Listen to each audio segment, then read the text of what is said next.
A very blissful good morning to everyone, my listeners. Today we will study the poem A Tiger in the Zoo. A Tiger in the Zoo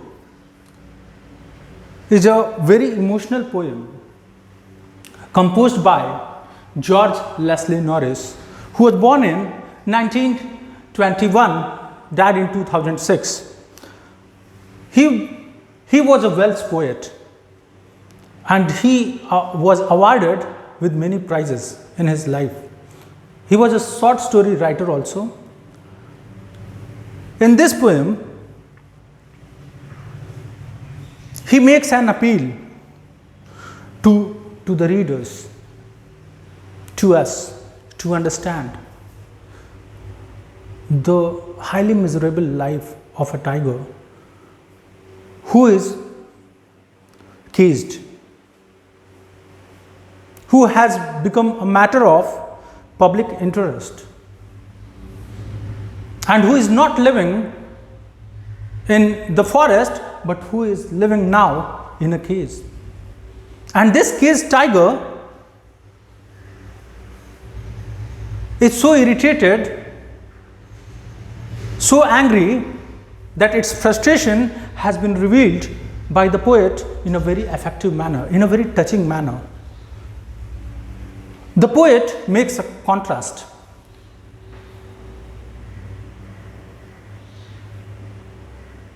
The tiger who lives in a forest and the tiger who lives in a cage. A lot of differences are there. We can feel it. Starts the poem with the line, "He stalks in his vivid stripes." Grammatically, it is not correct he, but the poet can use he. Writers, they can use for the animals, but grammatically we use it pronoun for animals, for birds, for trees, although they all are living things. So he stalks in his vivid stripes. Vivid, different. Stripes, that it's great artistry of Almighty, great artistry of nature, that it looks very attractive. So he stalks, moves slowly, where the few steps in his cage. It means this tiger is caged. The poet is talking about, and few steps only, because it cannot run, it cannot go for prey, it cannot hunt. It has been now forced to live in a cage. It is locked inside it. And who has locked? Human beings. Human beings, they are so selfish. They have done this to an animal. So, and here the animal is a tiger on pads of velvet quiet. Pads of velvet quiet. Here you find that pads of velvet quiet. Pads means you can very comfortable walking legs of tiger, and that's why it has been compared to pads of velvet. Fantastic use of metaphor the poet has used. Pads of velvet quiet, very quiet. It moves very slowly, in a very quiet manner, silently, in his quiet rage. The tiger is angry because tiger is not living in its natural habitat. It is living forcefully, that's why. And he should be, second stanza, he should be lurking in shadow. This tiger, where is its real place? Its real place is in the forest, and he should be lurking in shadow. Shadow of grass, a shadow sliding through long grass. There it must be there, in the forest, and there it must hide itself under a tree, or just it must have a movement there. It must hide itself. And in the forest we know very well that there are a large amount of grass. So it is, and near the water hole, and the search of water where plump deer pass. In the search of water, many animals move here and there, and that is a chance for animal in the forest to hunt. And that's why this tiger must be there to hunt a plump deer, a healthy deer. And it must go there, go near the water source to catch deer, but it cannot go as it is locked in this cage. This tiger is caged. That's why it can't go there. So the poet presents a contrast between a tiger living in the forest and a tiger who is caged. Now here the third stanza we find here that he should be snarling around houses. And if the tiger had been living in the forest, what would have been its reaction? Yes, he would be snarling around houses, very growling sound. It must produce there at the jungle says, and it must be having roaring sound, growling sound. And what it should show? It should show its white fangs, the long teeth, left side, right side, very long teeth. It's a natural for a tiger. His claws, very dangerous. Tiger's claws are world famous and terrorizing the village. You might have watched Nat Geo Wild Animal Planet HD. So you might have watched, I have also watched.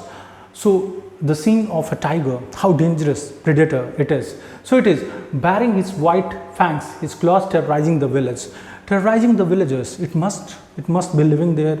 It is not its actual place, cage, and it must be terrorizing the people of the village here. But he is locked in a concrete cell, but it is locked. This concrete cell has been made by human beings. For just entertainment purpose, man is using this concrete cell, and this tiger is locked.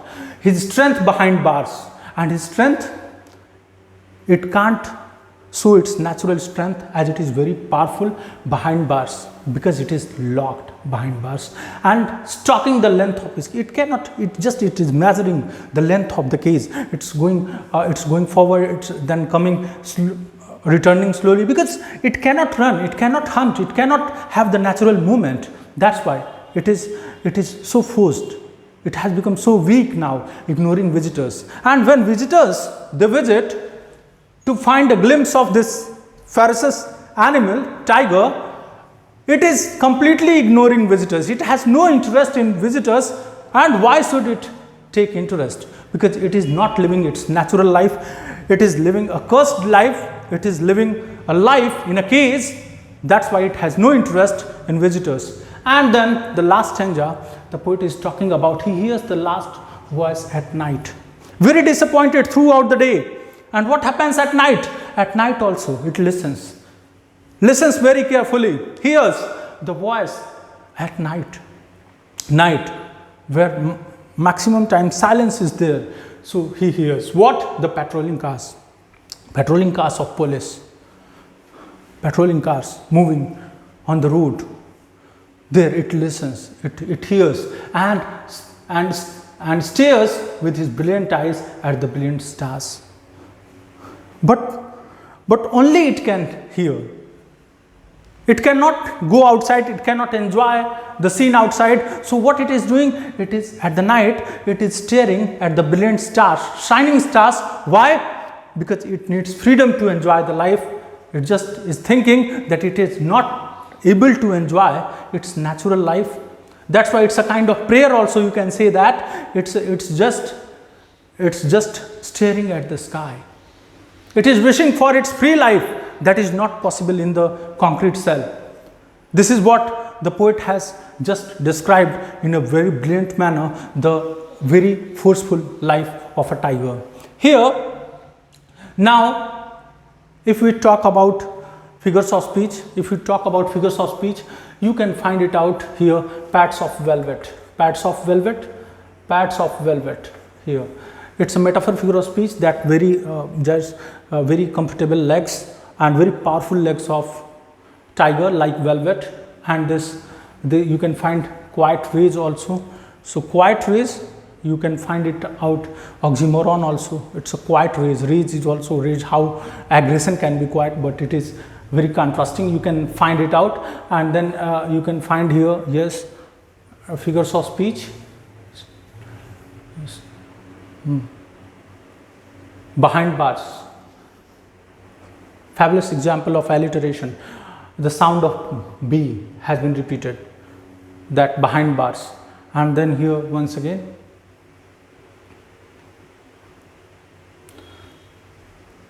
Yes, it is what you can find it out. And